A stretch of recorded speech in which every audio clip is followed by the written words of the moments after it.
All right, friends and neighbors, welcome back.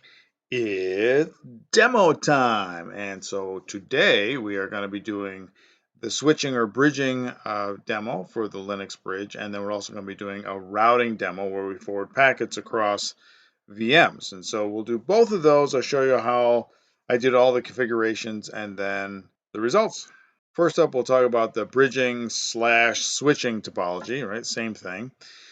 And so for both of the configurations that we're going to do, we're going to be using 3 VMs. And the VMs are going to be hooked up to 2 host-only networks. And so the only way that traffic gets from one node to another is by going through the central node.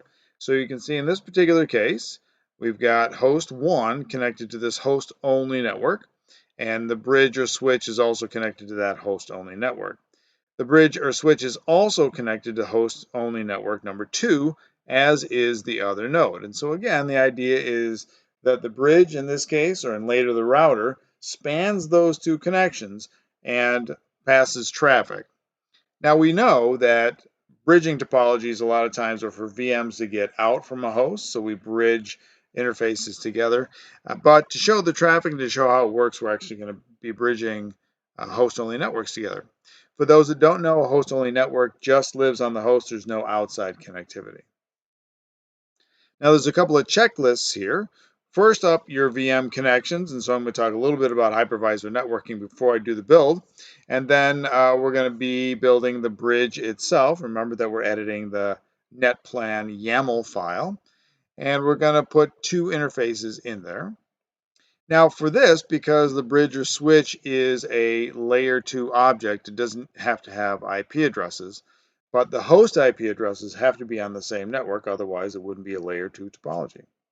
All right, so let's take a look at our hypervisor networking. All right, so we got a lot of VMs here, but if we look all the way at the bottom here, we've got an Ubuntu server. That's going to be the one that serves as our bridge and router. And then we've got server node 1 and server node 2. So these are clones of each other. Well, they're both N1 and N2 are clones of the server. We'll start with the server first. Well, maybe we'll show you the networking first, right? So if we take a look at our network manager, and I go to host only networks, hopefully this isn't too small, you can see that I've got 2 host only adapters. Now down at the bottom, just the way VirtualBox organizes it, we've got the adapters here. Now these are networks, but I've got the DHCP servers for both of these. Well, we'll turn them off. Okay, so both of the host only adapters are going to be or the DHCP servers for the 2 host-only networks are going to be off. Now, I will tell you that because I've been flopping back and forth between so many configuration issues, you do get what we call persistence problems. So you'll do a build and settings just won't let go. And so I'll show you a little bit of troubleshooting later on as well.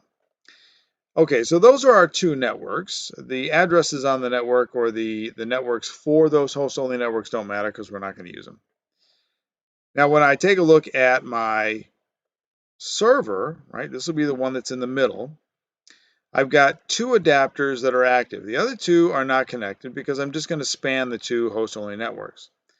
Now, here is a tip. Because I cloned these, one of the things that you also want to do is change the MAC addresses, right? We want to make sure that we're not using the same MAC addresses for the clones. And so that's just a good thing to check anyway. We can see that this one is on VirtualBox host only network adapter number 2, and this one's on the first one. Now the other thing that we want to make sure of is that we're allowing our traffic from our VMs. You can also say we're going to allow all, which would be fine, but there we go. Now if we take a look at N1, we can see that it right here is connected to 1 adapter. It's the first host only.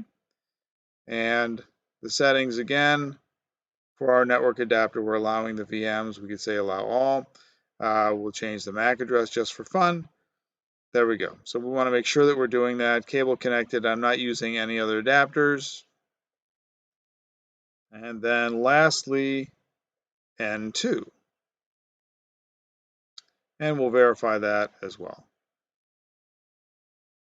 Okay, so right here's our network types, and we're going to number 2 here, host 2, network 2. We're allowing all the traffic, and then we're going to modify the MAC address just to make sure, because sometimes when you run into clones, right, you wind up with the same MAC addresses, and that's not good for anybody. All right, well, now I'm going to power up my my VMs, and we'll go from there. Okay, we have all 3 of our VMs powered up, and I think I think I just had an error in my recording. So I'm going to go back over what I just did to make sure that we covered everything in the video. So I did some name changes to my configuration, and then I did some editing to my config file, right? So this is host 2, and the only thing that host 2 has on it is the 172.16.02, right, the IP address. Host 1 is the same exact thing. So we're going to take a look at its configuration file, and the only thing that we have going on here is 172.16.01/16. So they're on the same network, but the only config that they have is an IP address, right? There's no default gateway or anything. And then on both of them, we ran netplan apply. So we know that our syntax is okay. Now I want to show you something else just to make sure that it didn't get lost in the video. I've already done the server config, but before I did the server config, that is to say the bridge config, I tried to ping. And we can see right here, right here, that we've got a destination unreachable. That's because the bridge was not configured yet, and there was no way for the 2 nodes to communicate. So now we come over to the server and we configure it. And what we do is, right, we wiped out the IP addresses. It's just a layer 2 device. But what we did do is configure a bridge here and added the 2 interfaces to the bridge. And that should allow the forwarding between the 2. Okay, so now we're going to go back over to N2 and see if we can now ping PC1. And we can. There we go. Now I'm going to show you a technique that you can use for troubleshooting. As I said, because I've been flopping around with configs a lot, I get sometimes persistence problems. You never know exactly what a VM is going to hang on to or a Linux config is going to hang on to. But one little tip that we can do at this point is we can see what a node is receiving. So what I'm going to do is I'm going to run TCP dump on the interface that's connected to the bridge. And this will give us some insight into the traffic flowing into the interface, or at least that the interface sees. And we can see that I am getting traffic from, in this case, ICMP echo requests and replies are going to and from this particular node. So this is a fantastic way to do a little bit of troubleshooting. We even have these ARP requests here that are happening that show the nodes are trying to communicate with each other as the traffic flies. There we go. All right, so that is our bridging configuration and demonstration. Let's go back and look at the router config. Now the router config is very similar, at least in terms of how the topology is constructed. The big difference here is that we can see the 2 nodes are going to be on different networks. That's a really important idea. And the other thing that's going to happen is that the middle device is not going to be a bridge or a switch anymore. It is going to be a router. So we have to do a couple things. We have to get rid of the bridge. So again, persistence problems. And then we're going to edit the YAML file again to create the interfaces that we need and add the default routes on the host. That's another key idea. Right now, our hosts are just layer 2 devices only. Really, they live on the same network. They can't get anywhere else, and they don't have a default gateway. And then lastly, we have to turn on IP forwarding.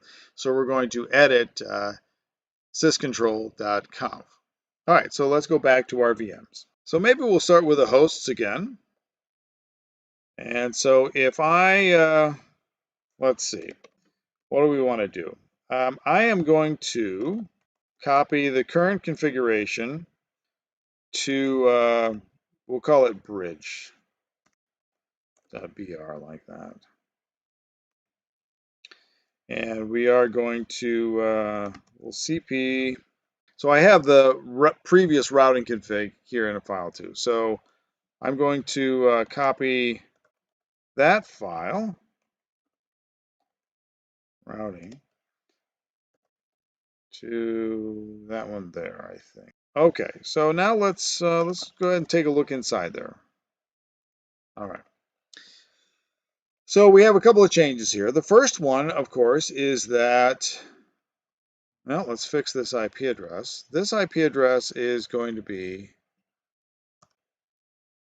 .1. So this is going to be the host on the left side of the topology. It'll be 1.1. And it is going to be talking to a gateway. So what we've added here is a route to its default gateway. Essentially what this does, it tells it, hey, this is your default gateway, this is your default route. And that's it. That's all that we should have to do for this particular host. So an IP address change and then a gateway line. And of course, we are going to, we're going to apply. All right, that went. So let's now do the same thing with our configs here. We'll do, make this the bridge config. And we will copy the router config. Again, we'll take a look at that. Okay, so same thing here, right? We're not doing DHCP. We give it an IP address. So this will be on the right-hand network, the 2 network. And so we're 2.1, and then we're going to go to 2.254 as our default route or our default gateway. There we go. So let's run netplan on the hosts. All right, looks like that. So now let's take a look at our IPA. And we got 2.1 here and 1.1. Now let's try to ping between them. So I'm just going to ping from 1.1 to 2.1. Now, even if my bridge was fully intact, which is at this point, everybody's on the same layer 2 substrate. So the default gateway doesn't exist. And when this host processes its host routing table, right, it doesn't know or how to forward to the next network, right? It can't get over there. Okay. And I'll just remind you that we can take a look at its configuration with the IP route, right? So it says, I know who I am, and I know my network, and I know my default gateway. Okay. Well, let's take a look at our router config that we're going to build. So again, we have I saved a config, so I'm going to say let's bring that up right now. So we're going to we'll call this bridged again. Bring the routing config back.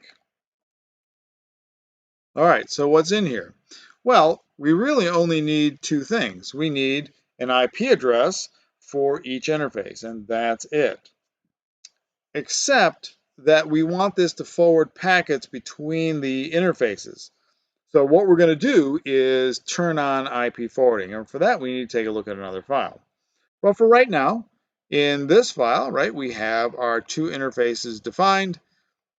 And we now know that this router is spanning the 2 local host-only networks. Okay, so let's get out of this. And we'll run netplan. Let's take a look at what happened here. All right, so this is an example of a persistence problem. The bridges are one thing that absolutely sticks with you sometimes. So we've got an issue with this bridge. Now I'm going to reboot this VM, but we'll do the other change first. We'll do the other. Let's see. Yeah, the problem is that we've got 2 different networks now, and we've got this bridge that's connected them. So this is going to be a problem for us. So we'll do the IP forwarding first, and then we'll just reboot. So the IP forwarding command is going to be in the sysctl config file. Now, if we just go down here, we don't actually have to go very far. It's right here. And all you have to do is uncomment this line. So I'm going to do that. Now, we do have something we have to worry about. This file has been changed, but we have to get sysctl to reread it. And so what we're going to do is use the following command to get sysctl to reread this. Now we could use something like a -p and then point it at the file, but we'll go ahead and read this. So now we can see down here that we're doing IPNet forwarding. Now I am going to reboot the VM just to get rid of the bridging thing. That is definitely one of those persistence problems. Okay, we're back. So let's get logged in here. Whoops. Take a look and make sure that bridge is gone. Okay, very good.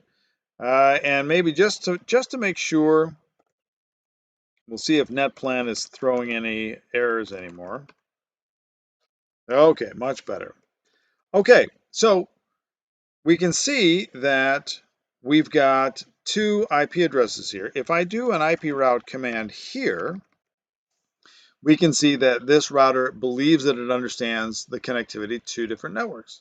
All right, let's take a look and see if the hosts can communicate. So this is 2.1. So we'll do a couple of things here. First, can I ping my default gateway? By the way, if you're troubleshooting layer 2 connectivity problems, it's always nice to just sort of follow the chain out or try to reach somebody halfway and then halfway again. It's, there's a couple ways to go about it. Okay, I can ping my default gateway now. Can I ping the other side of the router? We'll just work our way out. That looks good. I like that. Let's go for broke. There we go. Success. So there's a bridge topology and there's a routed topology with the configurations for everything. Now I do want to show you one or two other things that relate to these topologies and also help you do a little bit of troubleshooting. We've done the IP route command and we know that that does. But we can also do an IP route show table, show table local. Okay, and this will give us a little more information about what this host uses for decisions on its own network. But we can also say, show me everything. And this is a little more detail about how this node forwards traffic. And this, you can see, includes IPv6 addresses and stuff like that. Now, I forgot to show it to you, but I'll show it to you now. If I was on a bridge, the bridge command is the command that we can use to interact with a bridge. You can also use bridge control, but you got to install that. But if you say, I want the bridge to show me its forwarding database, right? You can see that these are addresses that the bridge understands how to forward traffic to. But then you can also say, in the case of a bridge, show me things that you've learned. Now, this is not a bridge, so there's going to be no dynamic entries, but that's a really nice thing to remember. I wish I had remembered it when we had the bridge up and running. I will show you one more thing here with troubleshooting. So we did TCP dump already, but IP is very, very powerful. And so instead of an ARP table, what we can now use for viewing ARP table entries or things that you've learned, we can use IP neighbor. Now, conceptually, this is very similar to what IPv6 does with its neighbor discovery. And really, ARP is discovering the MAC addresses of neighbors. So these are the neighbors to which this router is connected. You can see the MAC addresses for 2.1 and 1.1 are there. Well, there we go. So just a quick reminder on troubleshooting. Should these not work for you, I didn't want to just leave you out there. I noticed that a lot of web pages and a lot of the descriptions in the man pages and in the documentation just says, well, this is how you do it. It doesn't tell you what to do if things break.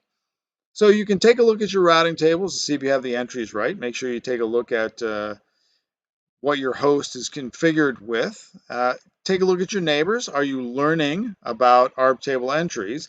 Earlier, I had that mismatch between what my node's IP address was supposed to be and the gateway. That caused real problems. Also, TCP dump. Don't be afraid to spin up a little capture and see what's happening between your interfaces. So, a couple of tips for solving your problems or at least gathering information. All right, this has been a Linux switch and bridge and router demo. So remember that we're comparing layer 2 and layer 3 network configurations. And in the case of layer 2, the two nodes were on the same IP network, right? The 172.16 network. And the bridge, the device in the middle, had no IP addresses at all. All that we did was we put the bridge interfaces together in a bridge group or in BR0. And then we were able to forward. We just had to run netplan. With the layer 3 network, we reconfigured the host with different IP addresses, but we also gave them a default gateway, right? Somebody to point to. And then on the router itself, we gave it 2 IP addresses, but then we had to tell it to go ahead and forward traffic. And so those were the big changes that we made. Well, thanks for watching. Thanks for listening. Like and subscribe if you thought this was pretty cool stuff. I know I did. And may those packets always reach their destination.